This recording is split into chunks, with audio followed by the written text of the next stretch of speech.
Garam dan terang, dua hal yang melambangkan dampak.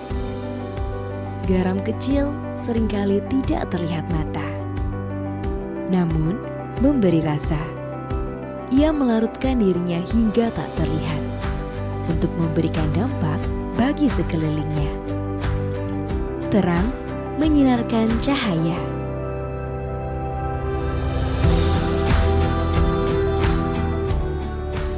Membuat keindahan terlihat dan nyata.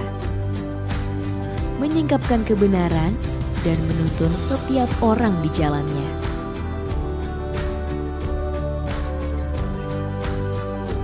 Menjadi garam berarti setia dalam mengerjakan panggilan, sekalipun tidak seorang pun melihatnya.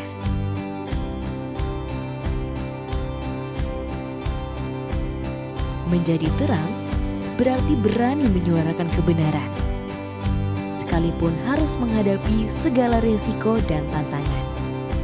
BPK Penabur Jakarta adalah lembaga pendidikan milik Gereja Kristen Indonesia Sinode Wilayah Jawa Barat yang berdiri pada tahun 1950 dan saat ini mengelola 80 sekolah dengan lebih dari 32.000 peserta didik.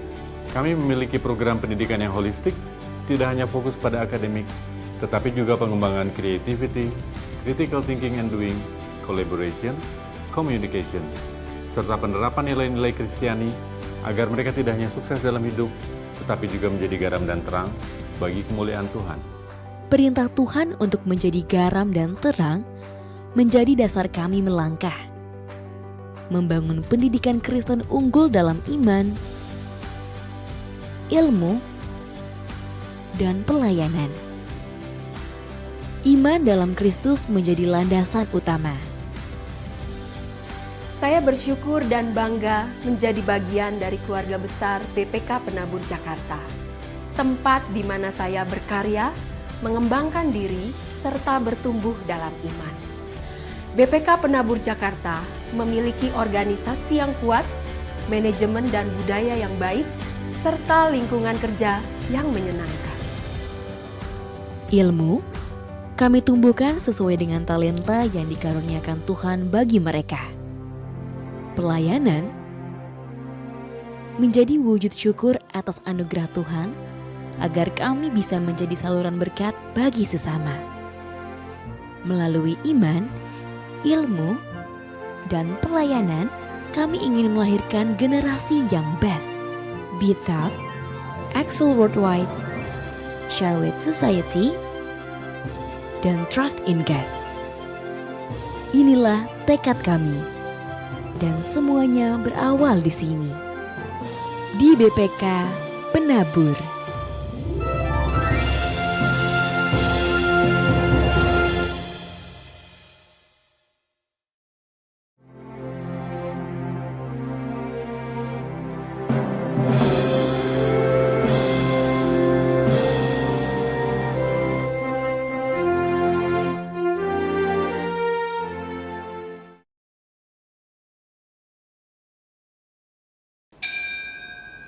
Selamat hari Minggu umat GKI Kepaduri yang ada di rumah.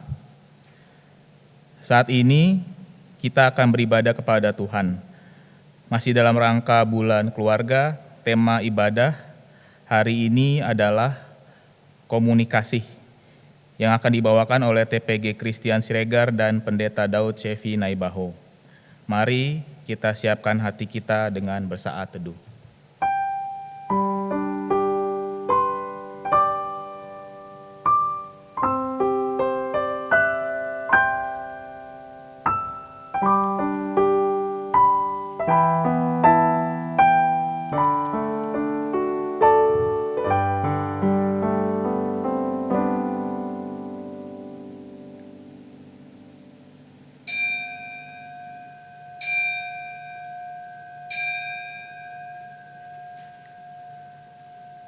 Besarlah Tuhan dan sangat terpuji namanya, kami mengingat ya Allah kasih setiamu di dalam bait-Mu. Marilah kita memasuki bait-Nya, berkumpul dan menyembah-Nya.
Pertolongan kita adalah di dalam nama Tuhan yang menjadikan langit dan bumi.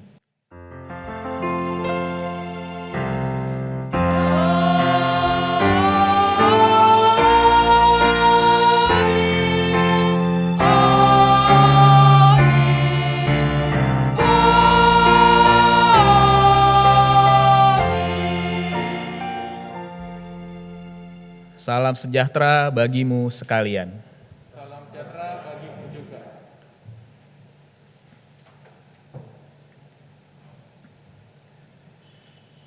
Saudaraku, sebagai keluarga besar GKI Kepaduri, kita datang dari berbagai latar belakang suku dan bahasa. Di dalam perbedaan itu, kita dipersatukan oleh kasih Kristus untuk bergandengan tangan mewartakan kasih-Nya. Mari kita naikkan pujian kasih Allah pengikatnya.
Saudaraku, marilah kita datang ke hadapan Tuhan di dalam pengakuan dosa. Mari kita naikkan doa pengakuan dosa kita secara pribadi kepada Tuhan. Mari kita berdoa.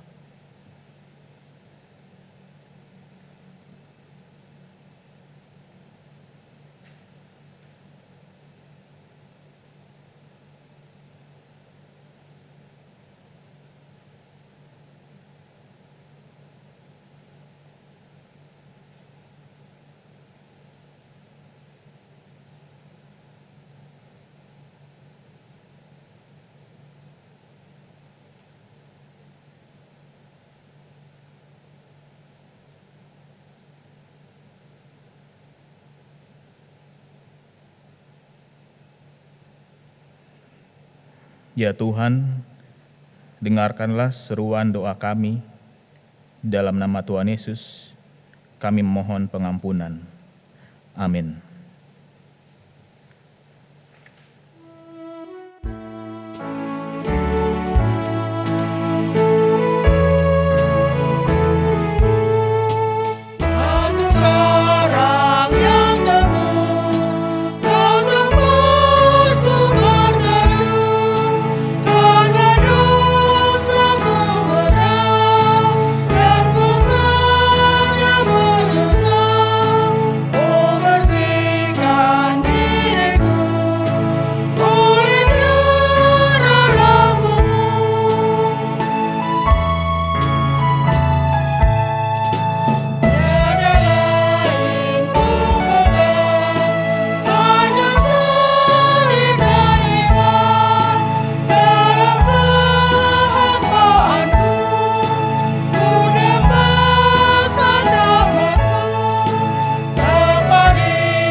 Umat Tuhan, dengarkanlah berita anugerah dari Tuhan yang terambil dari Mazmur 73 ayat 1.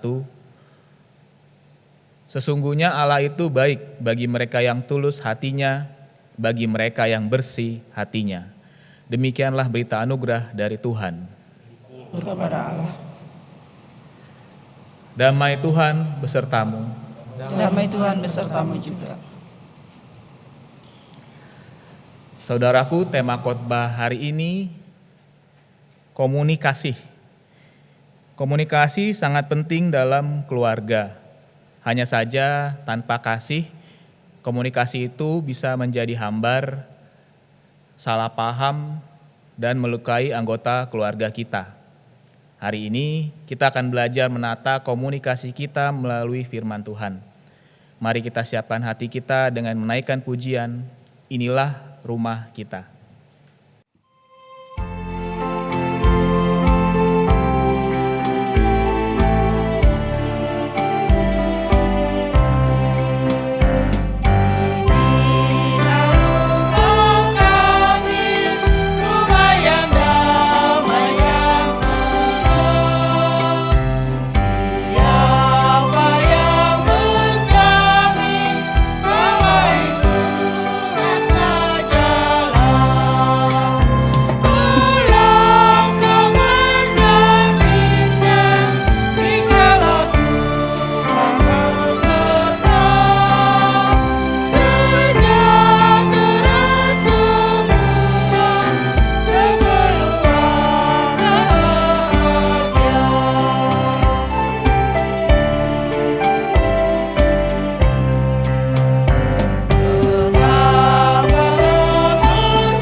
Umat terkasih, marilah kita mempersiapkan diri kita untuk menyambut firman Tuhan.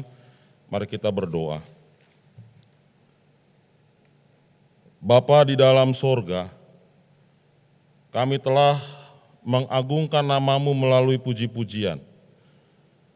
Saat ini kami mau mendengarkan firman-Mu. Urapilah hamba-Mu yang akan menyampaikan firman-Mu, dan berikanlah hikmat-Mu agar kami dapat mendengarkan dan mencernanya dengan baik. Bersabdalah kepada kami, ya Bapa, karena kami anak-anak-Mu siap untuk mendengarkannya. Demi Kristus Yesus Tuhan kami berdoa. Amin.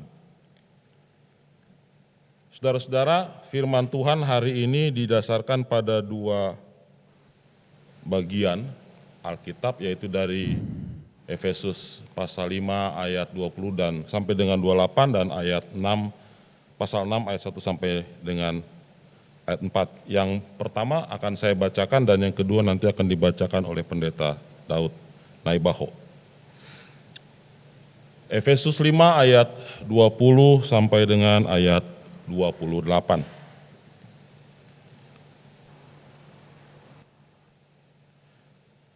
Ucaplah syukur senantiasa atas segala sesuatu dalam nama Tuhan kita Yesus Kristus kepada Allah dan Bapa kita, dan rendahkanlah dirimu seorang kepada yang lain di dalam takut akan Kristus. Hai istri, tunduklah kepada suamimu seperti kepada Tuhan. Karena suami adalah kepala istri sama seperti Kristus adalah kepala jemaat. Dialah yang menyelamatkan tubuh. Karena itu sebagaimana jemaat tunduk kepada Kristus, demikian jugalah istri kepada suami dalam segala sesuatu. Hai suami, kasihilah istrimu sebagaimana Kristus telah mengasihi jemaat dan telah menyerahkan dirinya baginya untuk menguduskannya. Sesudah ia menyucikannya dengan memandikannya dengan air dan firman, supaya dengan demikian ia menempatkan jemaat di hadapan dirinya dengan cemerlang, tanpa cacat atau kerut atau yang serupa itu, tetapi supaya jemaat kudus dan tidak bercela. Demikianlah juga suami harus mengasihi istrinya, sama seperti tubuhnya sendiri. Siapa yang mengasihi istrinya, mengasihi dirinya sendiri.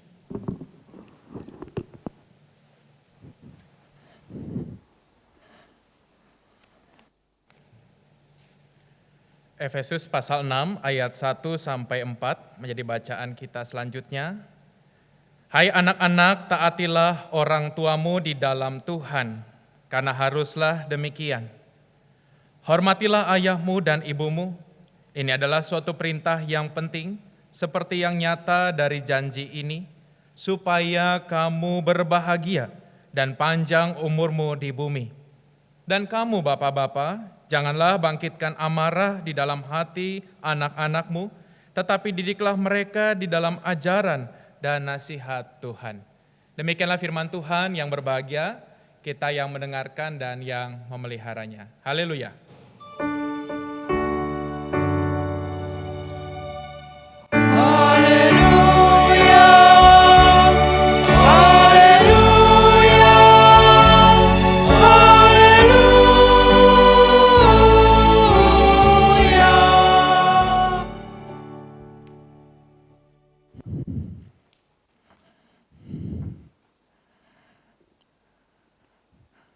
Ya Pak Kris dan saudara-saudara yang terkasih, tema kita pada hari ini komunikasi. Ya, betul. Betul, Pak Daud. Tema kita hari ini adalah komunikasi. Bukan komunikasi, tapi komunikasi. Dan ini adalah gabungan dari dua kata, yaitu komuni dan kasih. Nah, saya kira untuk memahami tema ini kita harus lebih dulu tahu arti dari kedua kata ini. Kalau kita melihat kamus, komunikasi berarti pengiriman dan penerimaan pesan atau berita antara 2 atau 3 orang lebih, sehingga pesan yang dimaksud itu dapat dipahami oleh semua pihak. Jadi komunikasi itu seperti kita sekarang nih, Pak Daud. Saya bicara untuk menyampaikan pesan kepada Pak Daud, tapi tidak sekedar saya berbicara. Ada pesan yang harus dipahami dan diterima oleh Pak Daud sebagai penerima pesan. Jadi saya harus terima pesan dengan baik ya Pak? Ya. Nah, oleh karena itu ada beberapa syarat nih Pak Daud yang harus ada di dalam komunikasi yang baik. Antara lain adalah clear, ya, jelas. Artinya pesan yang disampaikan itu harus jelas. Jadi suara yang diperdengarkan itu, diartikulasikan itu juga harus jelas. Jadi jangan gerundeng-gerundeng gitu. Ya, misalnya ini contoh ya, kalau saya ngomong nggak ngerti kan? Nggak ngerti Pak. Jadi saya harus clear. Meskipun gitu. Dari bahasa tubuhnya kayaknya lapar Bapak. Ya itu Mbak soal lain itu ya. Ya, yang kedua adalah korek. Korek itu artinya pesan yang disampaikan adalah fakta. Jadi bukan mengada-ada. Sebuah fakta. Jadi saya mengatakan contohnya adalah apa yang sebenarnya. Misalnya Pak Daud hari ini gagah sekali. Nah, itu fakta yang sebenarnya, bukan mengada-ada gitu ya. Makasih Pak. Iya. Yang ketiga adalah komplit. Komplit itu artinya pesan yang disampaikan itu harus diberikan secara tuntas. Ya. Jadi tidak setengah-tengah, setengah-setengah. Gitu ya, misalnya baik sekali, nggak jelas kan. Tapi Bapak baik sekali, Bapak sudah memberikan saya 100.000 rupiah. Komplit, jelas. Nah seperti itu sih Pak Daud. Oke, ya jadi Pak Kris dan Bapak Ibu yang ada di rumah, komunikasi itu bukan sembarang ngobrol, tapi ada tujuan yang harus dicapai, yaitu pesan yang diterima dengan baik oleh karena tadi 3C, yaitu clear, correct, complete. Yes, betul sekali Pak Daud. Cuma masalahnya gini, banyak orang yang mengabaikan 3 syarat tadi dalam berkomunikasi. Sehingga yang sering terjadi dalam berkomunikasi justru adalah lawan dari komunikasi itu sendiri, yaitu miskomunikasi. Oh, miskomunikasi. Ya. Nah, artinya ada salah paham. Nah, ini saya kira sesuatu hal yang berbahaya, apalagi di tengah-tengah kehidupan keluarga kita. Iya, saya pernah baca satu kisah nih Pak Kris, juga Bapak Ibu yang ada di rumah. Jadi ada sepasang suami istri yang baru menikah. Nah mereka tuh tinggal sama ibu mertua yang sudah menjanda. Nah hubungan antara si mertua dengan menantu perempuan kurang baik. Ditambah lagi sudah beberapa tahun si mantu belum juga mengandung. Nah suatu kali ibu mertua menyiapkan hidangan pagi. Ketika si mantu memasukkan satu suapan makanan ke mulutnya, si mantu ini langsung ke kamar mandi, langsung muntah-muntah. Ya. Nah si mertua marah Pak, si mertua ini marah, dia tersinggung, dia pikir mantunya itu kurang ajar. Bukannya menghargai masakan mertua, bukannya terima kasih, malah buang makanan yang sudah disajikan. Karena melihat mamanya marah, maka anaknya, suami dari si perempuan itu ya. mengusir istrinya. Dan akhirnya istrinya pergi dan tinggal di rumah orang tuanya. Nah Pak Kris, belakangan nih baru ia tahu, si perempuan ini tahu bahwa ia sedang hamil. Ternyata ketika dia muntah itu bukan karena tidak menghargai masakan si ibu mertua, tapi karena ia sedang mual akibat mengandung. Ya, saya kira ini Pak Daud yang disebut dengan miskom atau miskomunikasi itu. Padahal sebetulnya kalau dilihat dari kisah tadi itu masalahnya sepele. Tapi ujungnya ya, itu bisa terjadi perpisahan. Seandainya nih Pak Daud, si ibu mertua nggak langsung nuduh, nggak suzon gitu ya. Tapi nanya dulu kepada anak menantunya itu perihal kesehatannya.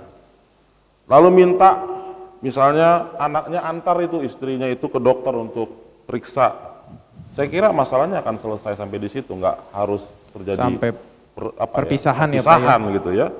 Nah oleh karena itu Pak Daud selain 3 syarat tadi yang sudah kita sebut tadi adalah clear, correct, dan complete, maka komunikasi itu sesungguhnya harus dilandasi oleh satu hal yang paling utama, yaitu kasih. Nah, jadi sesuai dengan tema kita pada hari ini adalah komunikasi. Jadi dalam berkomunikasi ada kasih sebagai dasar yang paling kuat. Tanpa kasih kita akan menjadi orang yang egois. Hanya ingin didengarkan, tapi kita tidak ingin mendengarkan orang lain. Tanpa kasih kita tidak dapat menghargai pasangan kita, orang tua kita, anak kita, bahkan cucu kita. Tanpa kasih masalah yang kecil menjadi dibesar-besarkan atau menjadi besar. Ya. Tanpa kasih kita akan bertahan dalam pendirian kita dan tidak mau merendahkan hati untuk meminta maaf atau memaafkan sesama kita. Betul Pak Kris, kasih itu harus menjadi dasar dari relasi kita bersama dengan keluarga kita. Ya.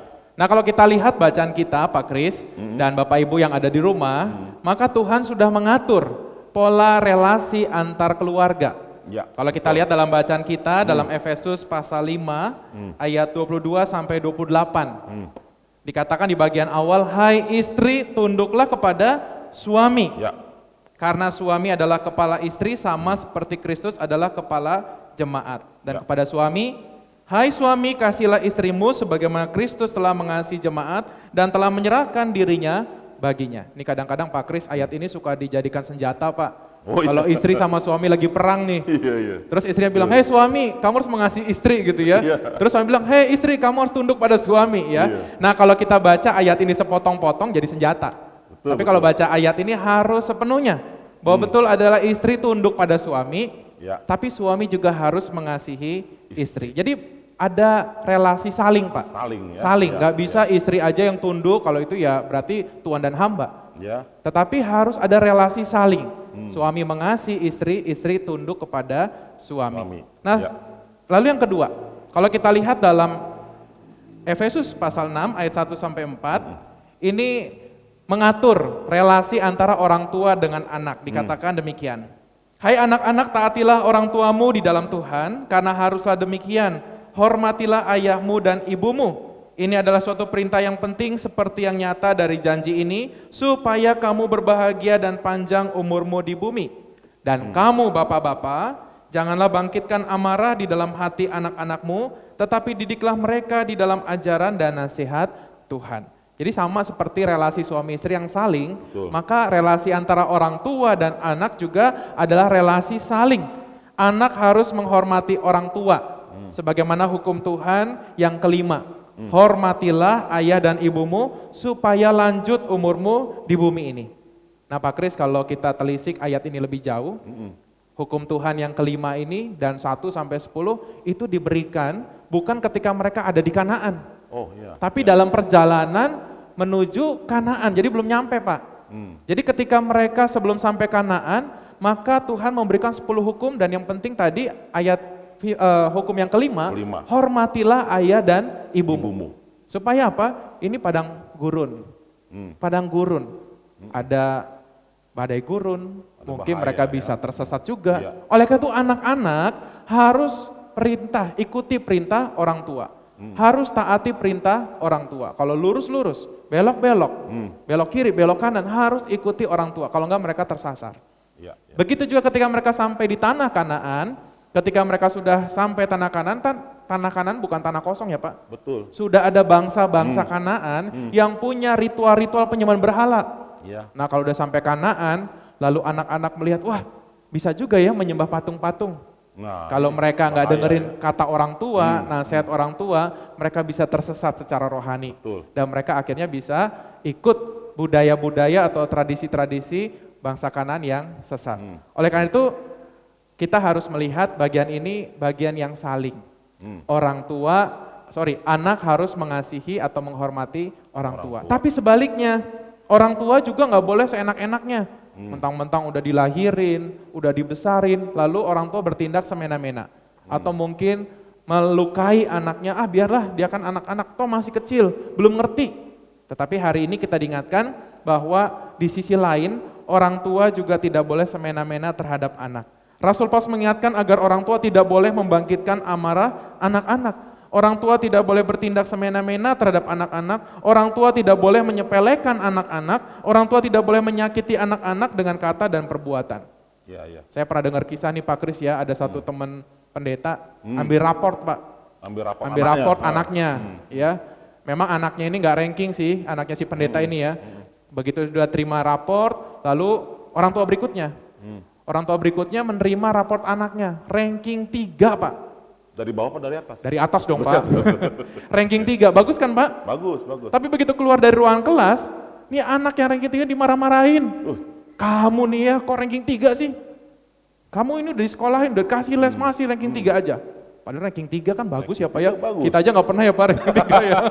Tapi artinya kan ranking 3 bagus. Iya, iya. Orang tua membuat anaknya menjadi marah, mengecewakan anaknya. Padahal kita harusnya, perjuangan juga ya. Iya. Jangankan ranking 3, ranking 10 juga kita harus tanya. Dan kita harus tahu juga perjuangan dia untuk bisa sampai ranking 10. Jadi firman Tuhan hari ini mengingatkan para orang tua. Para orang tua juga jangan sampai membangkitkan amarah. Dan janganlah membuat anak-anak kecewa karena tutur kata dan perbuatan kita. Dan yang terakhir, orang tua harus mendidik anak-anak dalam ajaran dan nasihat Tuhan. Orang tua sebagai pemimpin harus mengajarkan hal-hal yang baik, bukan menyesatkan, misalkan mengajari anak berbohong. Pak pendeta datang ke rumah, terus kemudian, Pak ada Pak pendeta, bilang aja Pak pendeta lagi di dalam, Papa lagi di dalam, ya, bilang Papa lagi di dalam, lalu anaknya keluar gitu ya, Pak Pendeta, kata Papa bilang nggak ada, ya. Papa lagi di dalam gitu ya. Nah itu kan udah ngajarin bohong ya Pak ya. Nah sebagai orang tua kita tidak boleh mengajari anak berbohong, mencuri, menyakiti sesama. Kita harus mengajarkan anak-anak kita ajaran dan nasihat Tuhan. Gitu Pak Kris kalau kata firman Tuhan, saling. Betul Pak Daud. Saya juga akan memberikan beberapa contoh penerapan bagaimana kita membangun komunikasi itu khususnya dalam lingkup keluarga kita ya. Berdasarkan pendapat dari seorang ahli nih Pak Daud, yaitu Gary Chapman. Dia pernah menulis buku yang sudah diterjemahkan juga dalam bahasa Indonesia, yaitu 5 bahasa kasih. 5 bahasa kasih. 5 love languages ya. Dan kata Chapman di dalam bukunya itu, yang paling penting adalah kita harus peka nih. Peka untuk mengenal bahasa kasih dari orang lain. Misalnya kalau saya suami, bapak itu istri gitu ya, saya harus peka. Bahasa kasih Bapak itu yang utama apa? Nah Chapman di dalam bukunya itu mengatakan ada 5 bahasa kasih. Nah kalau ini kita saling pahami, ini kita bisa mencapai titik temu nih, nggak perlu sampai bentrok, nggak perlu sampai berantem, apalagi sampai berpisah. Ya. Yang pertama kata Chapman, bahasa kasih itu adalah bahasa atau bahasa pujian atau kata-kata penguatan. Ya, jadi misalnya kalau misalnya orang tua tadi kan ada yang diceritakan anaknya mungkin tidak ranking gitu ya. Kalau yang ranking oke lah, kalau yang nggak ranking misalnya, jangan langsung dibully ya, dijelek-jelekin. Kamu ini anak siapa? Padahal anak dia kan. Tapi coba diberikan kekuatan. Nak, kali ini mungkin kamu belum berhasil. Tapi ada waktunya dan Papa percaya, atau Mama percaya bahwa kamu akan jadi orang yang berhasil. Semangat ya nak. Positif ya Pak ya. Positif itu kata-kata afirmasi, penguatan, pujian gitu ya. Nah ini penting Pak Daud. Yang kedua, misalnya dalam satu keluarga juga misalnya yang terjadi adalah misalnya dikatakan oleh Chapman itu tindakan melayani. Ya. Nah tindakan melayani adalah bahasa kasih yang kedua. Misalnya kita lihat nih nenek kita, misalnya seorang anak punya nenek atau seorang anak punya ibu udah tua. Ya, dia mengalami kesulitan untuk berjalan ke kamar mandi atau sering pipis di celana tanpa sadar gitu ya. Maka kita nggak usah dia minta tolong dulu, tolong dong gantikan popok saya atau tolong antar saya ke kamar mandi gitu. Tapi kita bisa langsung inisiatif untuk menolong dia. Karena kita tahu bahwa itulah yang menjadi kebutuhan dia dan itulah bahasa kasih. Sehingga tidak perlu terjadi bentrok antara cucu dengan nenek, kakek atau anak dengan orang tua atau anak dengan mertua, anak menantu dengan mertua. Yang ketiga contohnya adalah kata Chapman bahasa kasih yang ketiga adalah memberikan hadiah. Ya, hadiah itu nggak selalu harus yang mahal. Misalnya seperti bunga ini. Anggap ini bunga yang bener nih, bunga plastik ya. Saya memberikan 1 tangkai, misalnya ya. Nah kalau misalnya kita memberikan ini kepada pasangan kita, saya bayangin kalau misalnya dia baru nyambut kita di rumah, ya kita bawa 1 tangkai bunga ya, bukan bunga bank walaupun ya. Saya kira dia akan sumringah, dia akan happy. Dan kalau kita tahu bahwa dia senang dibawakan bunga, maka kita bisa memberikan bunga, tapi tidak terus-menerus bunga. Bunga ya, lama-lama saya nggak suka bunga ini, papi gitu ya. Saya sukanya bunga deposito gitu ya. Jadi kita harus artinya kita tahu. Sekali-sekali ya. Apa yang dia suka, apa yang dia inginkan, kita bisa berikan itu. Walaupun tidak harus selalu berarti mahal, ya, tetapi itu sesuatu yang berharga buat dia, sesuatu yang menyenangkan hatinya. Lalu yang keempat, Pak Daud katanya ada lagi nih, waktu yang berkualitas. Nah seperti kan misalnya kita pandemi gini, kalau lagi onsite kan kita susah nih, misalnya sekolah minggu ada waktunya sendiri, remaja waktunya sendiri, pemuda sendiri, dewasa sendiri, lansia sendiri. Tapi ketika kita di rumah seperti ini momentum yang baik. Saya sih melihat bahwa ini ada sisi positifnya dari Tuhan. Yaitu kita bisa bersama-sama dengan keluarga. Kita bisa nonton TV bareng, sambil makan cemilan bareng, bisa ketawa ketiwi. Nah itu adalah yang disebut dengan me time. Saya ganti jadi us time, waktu kita. Waktu kita bersama-sama dengan keluarga, kita manfaatkan dengan baik selama masa pandemi ini khususnya. Tapi jangan hanya masa pandemi, after this juga kita tetap untuk menggunakan waktu-waktu tertentu di mana kita bisa kumpul keluarga. Dan yang terakhir Pak Daud kata Chapman adalah sentuhan fisik. Ya, sayang nih lagi pandemi, tapi saya nggak bisa kasih contoh. Jangan Pak, boleh. nggak boleh Pak. Nanti ada yang kena COVID ya. Tapi kita bisa misalnya memberikan sentuhan fisik, misalnya sebagai suami ya kita memeluk istri kita. Oh, lagi ya. capek nih istri ya, lagi capek ngurus mama anak, sakit ya, masak. mama pegel ya, gitu. diurut. Gitu Coba ya. tanya ke istri-istri seneng nggak? Coba, gimana? Seneng nggak kalau digituin? Ibu Agustina, Bu Marta, Bu Asti seneng ya? Iya kan, seneng kan? Seneng ya? Ya, nah kalau misalnya lagi susah, ya dipegang tangannya, Iya. sudah pas. Kan kadang bahasa tubuhnya begitu Iya. kita nyampe rumah langsung pegang perut, oh berarti lapar gitu ya. Atau lagi aduh pusing gitu ngurus anak ya, berarti kita sensitif ya Pak ya, Sensitif. kita tahu kondisi Kita istri sentuh kita. dia, ya, kita elus ya, dielus ya, itu kan sebagai bentuk perhatian, ya, sebagai tanda cinta kasih. Kadang-kadang bahasa komunikasi seperti ini penting, ya, tidak harus selalu ngomong, tapi dengan bahasa sentuhan. Nah itulah kata Chapman, ya kalau kita ambil contohnya dalam kehidupan sehari-hari seperti itu Pak Daud. Iya. Ya. Iya. Jadi firman Tuhan hari ini mau mengingatkan kita beberapa poin penting nih yang sudah disampaikan melalui firman Tuhan dan juga ditambahkan oleh Chapman tadi. Yang pertama, penting membangun komunikasi dalam suasana kasih itu. Ya, ada bahasa kasih tadi yang diperkenalkan oleh Chapman, ya, bagaimana kita mau memuji, menguatkan pasangan kita, menguatkan anggota keluarga kita, kita juga mau melayani sebagai bagian dari keluarga, kita juga mau memberikan hadiah, entah itu bunga atau apapun, kita tahu ketika kita memberi itu, pasangan kita, anak kita tuh senang, kita mau memberi hadiah. Ya. Bisa juga punya waktu yang berkualitas, ya kita saat ini pandemi, kita bersama-sama terus dan kita punya waktu yang panjang, waktu yang lama bersama keluarga kita. Dan yang kelima, sentuhan fisik. Kalau di keluarga nggak apa-apa ya Pak ya? Nggak apa-apa. Sentuhan fisik ya, kalau di luar jangan, Ya. ya corona. Ya tapi kalau di rumah nggak apa-apa, Ya. tapi begitu nyampe rumah, mandi dulu, bersih-bersih dulu, baru pegang anak Amin, kita, amin. pegang keluarga kita. Ya. Amin. Nah yang kedua, hindari miskomunikasi. Nah ini yang penting, kalau kita didasarkan komunikasi itu pada kasih, maka tidak akan terjadi yang namanya miskomunikasi. Karena apa? Karena kita akan menyampaikannya dengan clear, kita akan menyampaikannya dengan korek, kita menyampaikan dengan komplit. Kita menyampaikan dengan setulus hati, nggak setengah-setengah, sehingga tidak terjadi miskomunikasi. Dan yang ketiga, Pak Kris dan Bapak Ibu Saudara sekalian, kalaupun terjadi yang namanya miskomunikasi, namanya juga manusia. Betul. Kalaupun terjadi yang namanya konflik, maka kita diingatkan dengan bahasa kasih itu. Kita mau merendahkan hati kita, kalau kita salah kita minta maaf. Kalau keluarga kita, pasangan kita, anak kita, orang tua, mertua minta maaf sama kita, maka kita juga mau memberikan maaf kepada mereka. Sehingga komunikasi yang terjalin itu, komunikasi yang tidak sekadar ngobrol, tidak hanya ngomong, tapi didasarkan pada kasih. Kasih yang boleh menyentuh hati pasangan kita, anak kita, dan juga orang tua kita. Dan pada akhirnya keluarga kita menjadi keluarga yang utuh. Karena kita punya komunikasi yang baik yang didasarkan kasih Kristus. Begitu Pak Kris? Betul Pak Daud. Iya. Biarlah firman Tuhan pada hari ini boleh menolong kita semua. Di tengah pandemi yang ada banyak waktu bersama dan keluarga. Mari kita luangkan waktu untuk bisa bercakap-cakap, untuk bisa ngobrol-ngobrol, mengaplikasikan kasih Tuhan kepada keluarga kita. Selamat berbahasa kasih, berkomunikasi dengan kasih. Tuhan Yesus Sang Kasih memampukan saudara sekalian.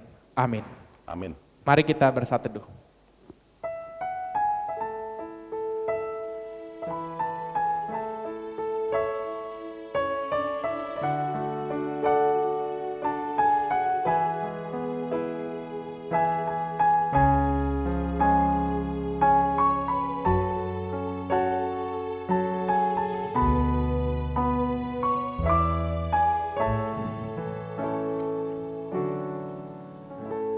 Pak Kris dan Bapak Ibu yang ada di rumah, kita akan mendengarkan kesaksian pujian oleh Bapak John Atimeta dan keluarga dengan judul Keluargaku Adalah Surgaku. Ya, mari kita saksikan.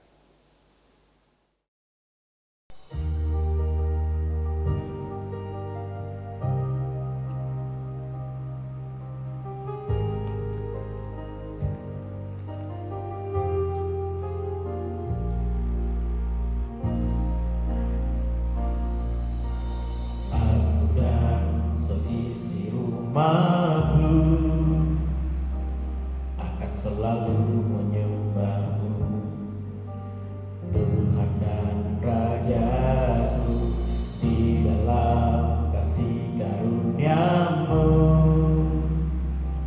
yang hidup saling melayani dan melayanimu.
Umat diundang untuk berdiri.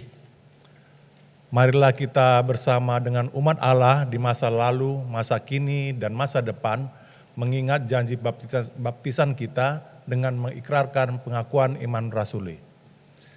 Aku percaya kepada Allah, Bapa yang Maha Kuasa, Khalik langit dan bumi, dan kepada Yesus Kristus, anaknya yang tunggal Tuhan kita, yang dikandung dari Roh Kudus, lahir dari anak darah Maria, yang menderita sengsara di bawah pemerintahan Pontius Pilatus, disalibkan, mati dan dikuburkan, turun ke dalam kerajaan maut, pada hari yang ketiga, bangkit pula di antara orang mati, naik ke surga, duduk di sebelah kanan Allah, Bapa yang Maha Kuasa. Dan dari sana ia akan datang untuk menghakimi orang yang hidup dan yang mati. Aku percaya kepada Roh Kudus, gereja yang kudus dan am, persekutuan orang kudus, pengampunan dosa, kebangkitan orang mati, dan hidup yang kekal. Amin. Silakan duduk.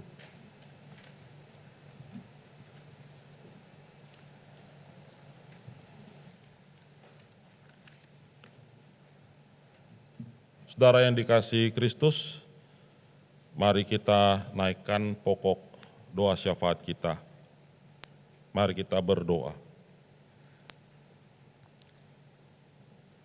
Bapa kami yang di surga, terima kasih dalam rangkaian bulan keluarga yang diselenggarakan pada bulan Oktober ini. Kami diingatkan kembali oleh firman Tuhan bahwa keluarga itu adalah anugerah yang Tuhan berikan kepada kami. Dan yang seharusnya terjadi dalam setiap keluarga adalah sukacita dalam kehidupan bersama, yaitu ketika kami saling mengasihi dalam berkomunikasi antara satu dengan yang lain, sehingga kami boleh merasakan arti dari kehadiran Tuhan, karya kehadiran Tuhan dalam kehidupan kami yang mengubahkan suasana-suasana yang tidak mengenakan menjadi sesuatu yang mengenakan. Suasana duka menjadi suasana sukacita. Dan berbagai persoalan yang muncul dalam keluarga dapat kami atasi dengan baik. Karena kami percaya Tuhan berkenan atas kami dan Tuhan menolong, Tuhan memampukan kami untuk hidup saling berbagi di antara anggota keluarga kami. Bapa di dalam surga, pada saat ini kami juga mau berdoa bagi keluarga-keluarga di seluruh Indonesia khususnya dan di seluruh dunia pada umumnya yang saat ini mengalami kendala untuk menjalankan aktivitas sehari-hari secara normal karena pandemi COVID-19. Tuhan, Kau tolong setiap keluarga, mereka yang bekerja untuk mencari nafkah, mereka yang bekerja untuk bekerja di rumah, menata, membersihkan, bertanggung jawab atas kehidupan rumah tangga, khususnya kaum ibu atau juga kaum bapak yang bekerja di rumah. Tuhan, kiranya Engkau menolong agar setiap anggota keluarga di masa pandemi ini boleh kuat, boleh sehat. Dan dengan segala kesulitan yang dialami, setiap anggota keluarga boleh saling peduli untuk bekerja sama, untuk membangun kehidupan keluarga dan memenuhi kebutuhan keluarga dengan berkat-berkat yang Tuhan berikan. Mampukan setiap anggota keluarga ya Bapa untuk menata kehidupan keluarga secara bersama agar terjadi satu sinergi untuk membangun suatu keluarga yang utuh dan dipenuhi kasih dan rahmat dari Tuhan. Tuhan, kami juga mau berdoa bagi upaya-upaya yang dilakukan oleh pemerintah dan juga oleh jemaat-Mu GKI Kepaduri dalam mengatasi masalah pandemi COVID-19 ini dengan berbagai aktivitas baik kenegaraan yang dilakukan oleh negara maupun kegerejaan yang dilakukan oleh gereja-Mu. Kiranya semua itu mendatangkan kebaikan dalam kehidupan bermasyarakat, dalam lingkup negara, dan dalam kehidupan keluarga-keluarga dan juga lingkungan dalam lingkup gereja Tuhan. Berkati setiap upaya yang dilakukan agar dapat berhasil dengan baik dengan pertolongan yang dari Tuhan. Kami berdoa juga ya Bapa untuk saudara-saudara kami yang mengalami sakit. Kami berdoa untuk Ibu Sinta Sutardi, Ibu Mariati Chandra, Pak Johan Hartono, Saudari Areta, Pak Yahya Wangsa Saputra, Ibu Teli Kurniawan, Pak Yevons, Ibu Anita, Pak Cendana Wiraya, Oma Linda Tandayu, Bapak Heri Setiawan, Bapak Karel Katusik Timu, dan Ibu Lisnarti Hananto. Serta mungkin anggota-anggota jemaat yang lain yang mengalami kondisi kurang sehat pada saat ini. Dan juga banyak orang yang mungkin terdampak oleh terjadinya pancaroba, pergantian musim dari panas ke musim hujan pada saat ini. Tuhan tolong, berikan kekuatan, berikan imunitas yang lebih bagi mereka, agar mereka boleh kuat. Berkati obat-obatan, makanan minuman yang dikonsumsi, agar semua itu menjadi alat kesembuhan di tangan Tuhan. Termasuk juga para dokter dan tim juru rawat yang membantu. Kiranya Tuhan menolong memberikan hikmat agar mereka dapat memberikan bantuan tepat guna bagi saudara-saudara kami yang sakit ini. Kami berdoa juga bagi jemaat kami yang berulang tahun. Kami berdoa bagi saudari Evanita, Ibu Lim Sinlian, Pak Pendeta Daud Cevi Naibaho, Bapak Ferdinand Arif, Saudara Aditya Darmawan, Bapak Rudi Alexander Tinambunan, Ibu Andriana Sastra, Bapak Ari Santoso, Ibu Yeni Suteja, Saudari Renta Ulianda Oktavia Boru Panjaitan, Ibu Fabiola Priscilia Vivi, Ibu Tina Iskandar, Saudari Monika Mutiara Hadi, Bapak Limnik Stefanus, Ibu Yeni Adelia Yostin, Bapak Emmanuel Sarjono, Ibu Lili Subagio, Bapak Gospel Patar Yonggala, Malau, Ibu Donawati Wijono, Bapak Yefta Renata, Bapak Yevons, Saudara David Irianto, Saudari Agnes Puspita Darwin, Ibu Novita Purnama, dan Ibu Fatimah. Tuhan berkati mereka yang berulang tahun, tambahkan sukacita dalam kehidupan mereka, dan biarlah mereka senantiasa boleh mengingat akan kebaikan Tuhan, sehingga dalam perjalanan hidup mereka ke depan, mereka boleh selalu berjalan bersama dengan Tuhan dan merasakan uluran tangan dan berkat-berkat yang Tuhan berikan dalam kehidupan mereka secara pribadi maupun di tengah-tengah keluarga dan juga dalam lingkup gereja dan bermasyarakat. Ya Bapa, inilah seluruh pokok doa syafaat kami. Kami juga mengingat satu hal, bahwa dalam bulan keluarga ini kami akan mengadakan berbagai macam kegiatan. Entah itu kegiatan yang rutin ataupun yang non-rutin. Entah dalam bentuk PA, games, webinar, dan sebagainya. Kiranya Tuhan juga yang menolong kami melalui acara-acara yang kami selenggarakan kesemuanya secara online. Kami dapat membangun kebersamaan di tengah-tengah jemaat, sehingga persekutuan-persekutuan keluarga di tengah jemaat Tuhan ini boleh terpelihara di dalam kasih dan tetap bersemangat menjalani kehidupan di tengah-tengah masa pandemi ini. Berkati semua pelayanan yang dilakukan, khususnya oleh panitia dan mereka yang bertanggung jawab atas seluruh rangkaian acara selama bulan keluarga. Kiranya Tuhan memberkati mereka dan pelayanan mereka juga. Terima kasih Bapa di dalam surga. Inilah doa syafaat kami yang kami alaskan keseluruhannya hanya dalam nama anak-Mu Tuhan kami Yesus Kristus yang telah mengajarkan kami berdoa.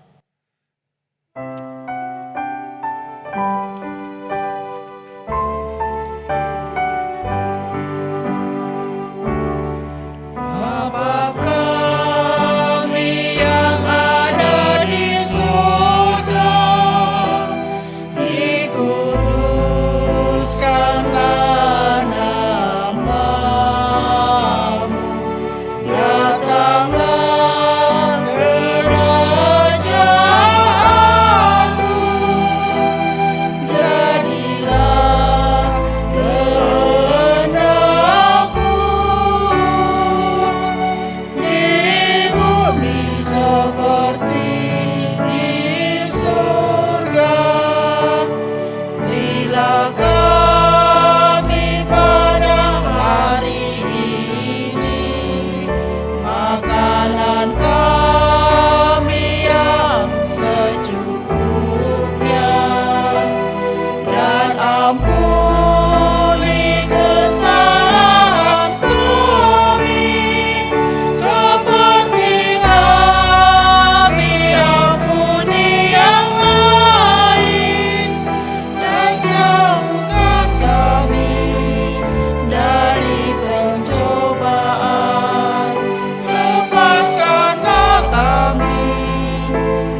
Jemaat Tuhan, marilah kita menyampaikan persembahan syukur kita kepada Tuhan. Saudara dapat menyampaikannya dengan 3 cara. Pertama, mentransfer ke rekening BCA 198 310 5444. Saya ulangi, 198 310 5444 atas nama Gereja Kristen Indonesia. Yang kedua, dengan scanning QR Code melalui OVO, GoPay, Link, dan BCA Mobile. Ketiga, menyerahkannya ke tata usaha pada jam kerja dengan membubuhkan nama atau nomor anggota dan jumlah persembahan di amplop.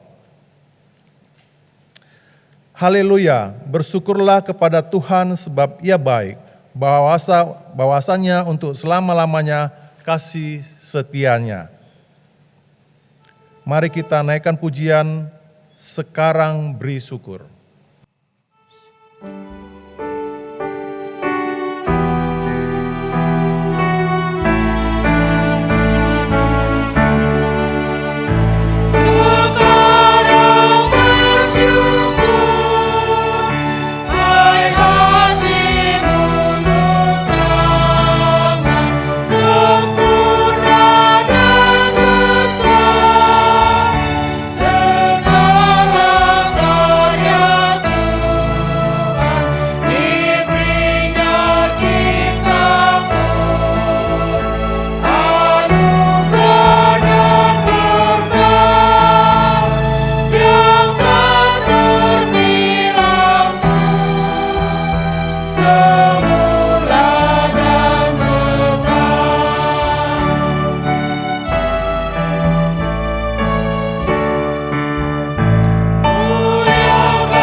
Saudaraku, mari kita membawa persembahan syukur kita kepada Tuhan. Mari kita berdoa. Ya Tuhan Allah Bapa kami, rasa syukur selalu kami panjatkan ke hadapan-Mu. Engkau selalu menyertai dan membimbing kami hari lepas hari. Syukur kami saat ini terwujud dalam bentuk persembahan yang telah terkumpul. Kiranya Tuhan menerima dan memberkati persembahan kami ini. Dalam nama Tuhan Yesus kami berdoa, amin.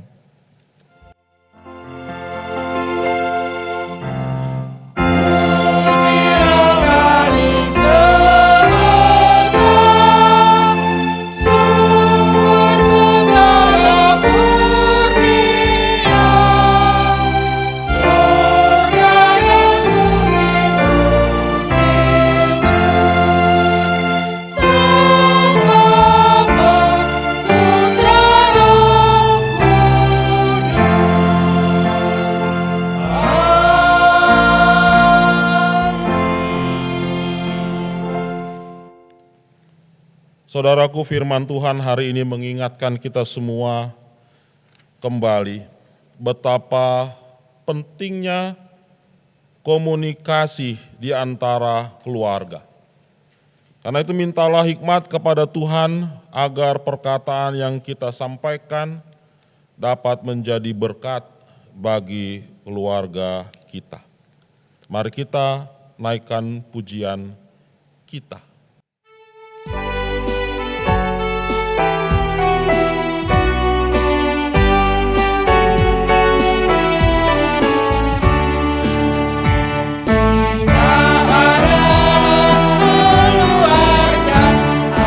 Aku dan kau, kita satu,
Saudaraku, arahkanlah hatimu senantiasa kepada Tuhan dan terimalah berkat Tuhan.